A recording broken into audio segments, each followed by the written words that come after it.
या भारत मातेची मी एक कन्या ज्ञानेश्वरी कांगणे आज आपणासमोर समस्त स्त्री जातीचा एक मूळ कैफियत सादर करीत आहे। आज 15 ऑगस्ट स्वातंत्र्य दिनानिमित्त मी आपणासमोर आजची स्त्री सुरक्षित आहे का या विषयावर माझे विचार प्रस्तुत करीत आहे। मित्रांनो, मी तुम्हाला आजची स्त्री सुरक्षित आहे का हे सांगण्याआधी मी स्त्रीला तुमच्या समोर उभं करते। स्त्री काय आहे, स्त्रीला का सन्मान दिला पाहिजे, स्त्री पुरुष समानतेची स्त्री तर आपण युगांपासून ऐकत आलो, परंतु आजपर्यंत स्त्रीला त्याचं मूल्य मिळालं नाही। म्हणून आज विषय घ्यायची गरज पडते की आजची स्त्री सुरक्षित आहे का, तर नाही।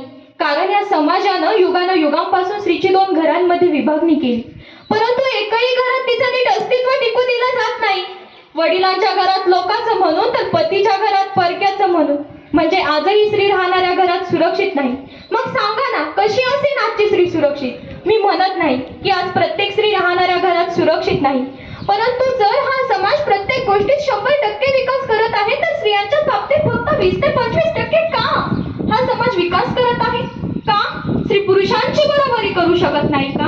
आज तर स्त्री पुरुषांच्या प्रत्येक गोष्टीत एक पाऊल पुढेच आहे, तरी या पुरुष प्रधान समाजात स्त्रियांना दुय्यम स्थान का? आजपर्यंत या समाजानं कधीच पुरुषांच्या पवित्रतेचे सर्टिफिकेट विचारलं नाही, परंतु आजही ते सर्टिफिकेट या स्त्री वर्गाकडे विचारलं जातं। का? हीच का आपली स्त्री पुरुष समानता? हीच का आपली स्त्री स्वतंत्रता? अहो, आजही गल्ली बोळांमध्ये स्त्री पुरुष समानतेचे झेंडे मिरवले जातात। मग आहे का खरोखरच आजची स्त्री सुरक्षित? तर नाही। अहो, ती असणारच कशी सुरक्षित? कारण हा समाज सतत स्त्री करत स्त्रीच्या मागे लागला आहे। आज स्त्री अंतराळावर जाऊन पोहोचली तरी आज हा समाज स्त्रीच्या पवित्रतेची चर्चा करतो। तिची पवित्रता विचारणारे तरी कुठे असता पवित्र? पवित्रता त्यानेच विचारावी जो फार पवित्र आहे। मी तर म्हणेन, या पुरुषांना स्त्रीची पवित्रता विचारण्याचा अधिकार दिलाच कोणी? कारण स्त्री पुरुषांना जन्म देते, पुरुष स्त्रीला नाही। हे उपकार आहे स्त्रीने केलेले पुरुषांवर। मी म्हणत नाही की पुरुषांनी स्त्रीची कामे करावी, स्त्रियांप्रमाणे पुरुषांनी स्त्रीची सेवा करावी, परंतु कमीत कमी तिला माणूस तर समजावे। अरे, आज आणि आता या क्षणाला म्हणायला गेलं तर सांगा ना, आहे का आजची स्त्री सुरक्षित? तर नाही। अहो, ती असणारच कशी सुरक्षित? क्योंकि अंधेरी और आते थी, चारों ओर उन दरिंदों ने घेरा था। एक ने उसके मुंह पर हाथ रखा तो दूसरे ने उसका आंचल खींचा था। वह तड़पती रही, कहती रही कि कोई मेरी मदद करो, कोई मेरी मदद करो। अहो, शेवट ओरडून तिचा आवाज थांबला। अरे, मी विचारते की का इतका सुमसाम होता तो रस्ता की कोणी तिचा आवाज ऐकू शकला नाही? अहो, समाजात का इतकी अंधारी रात्र होती की कोणी तिला बघू शकलं नाही?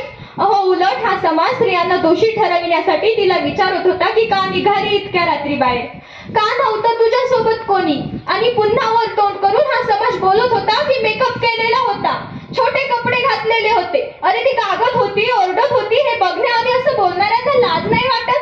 ह्या पुरुष प्रधान संस्कृतीच्या ठेकेदारांनी सतत अशा प्रकारे स्त्रीला दोषी ठरविल्यामुळे आज स्त्रीची असुरक्षितता ही अवस्था निर्माण झाली आहे। आणि स्त्री अनादी काळापासून ह्या पुरुष प्रधान व्यवस्थेची बळी बनतच चालली आहे। तरीही तिने या व्यवस्थेच्या विरोधात आपला विद्रोह न दाखविता तिचे अस्तित्व टिकविले, परंतु ही पुरुष प्रधान समाज व्यवस्था सतत अडथळाच निर्माण करीत राहिली आहे तिच्या मार्गात।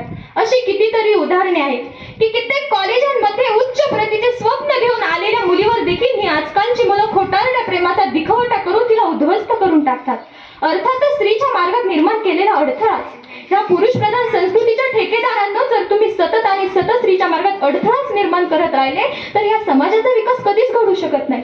कारण फूल नाही धरती पर तो फल कहां से आएंगे? अर्थातच जर खरोखरच या समाजाचा विकास घडवायचा असेल तर स्त्री आणि पुरुष ही दोनही चाके फार महत्त्वाची आहेत।